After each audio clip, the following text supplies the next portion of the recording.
Voici une des vidéos des dégâts en Israël hier. ממש נזק שלא ידענו של כמותו, וגוררים פה רכבים כמו שאפשר לראות, והבניין הזה פה ממש הרוס לחלוטין. המצב כאן ברמת גן, לב רמת גן, אחד האירועים המשמעותיים מתחילת המלחמה. עוד כוחות פיקוד העורף עובדים,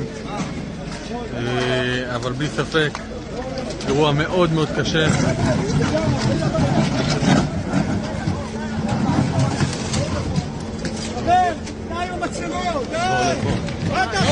L'Iran a vraiment touché Israël dans son centre hier. Il faut savoir également que les autorités israéliennes ont refusé aux gens de filmer à un endroit où l'Iran aurait attaqué. Donc l'Iran aurait attaqué un immeuble où se cachaient des responsables militaires israéliens. Alors vous vous doutez bien qu'ils étaient dans les bunkers.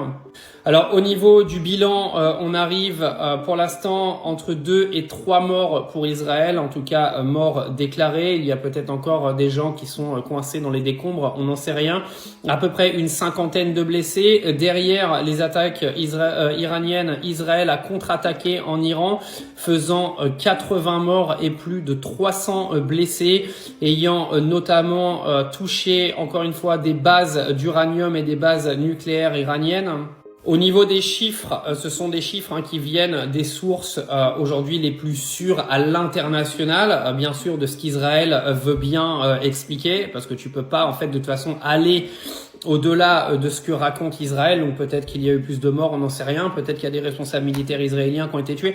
Il faut quand même savoir qu'Israël est quand même préparé à tout ça. Il le savait, que l'Iran allait contre-attaquer après les attaques d'avant-hier d'Israël sur l'Iran. Israël est un pays qui est né sur la guerre, qui est en guerre depuis 1948, et automatiquement la population est habituée, ils ont des bunkers partout. Donc quand il y a des attaques comme ça, c'est souvent des dommages d'infrastructures plus qu'humains. Après, c'est mieux comme ça. On n'a pas envie qu'il y ait des enfants qui n'ont rien demandé à personne qui atterrissent sous les bombes iraniennes. Comme on n'a pas envie que ce soit la même chose de l'autre côté. Ça, je vais pas vous refaire un dessin.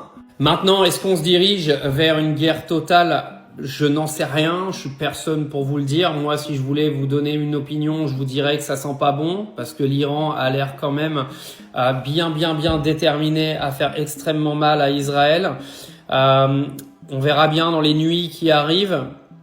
En tout cas, il faut quand même savoir qu'Israël a été aidé par les Américains hier, donc ça confirme ce que je vous disais avant-hier, c'est que les attaques israéliennes sur l'Iran avant-hier ont clairement été commanditées en soutien entre Israël et les États-Unis, même si Donald Trump avait expliqué que non, les États-Unis n'y étaient pour rien, etc. Foutaise, hier, les États-Unis ont participé à la défense israélienne contre l'Iran, donc on arrête de nous prendre pour des cons.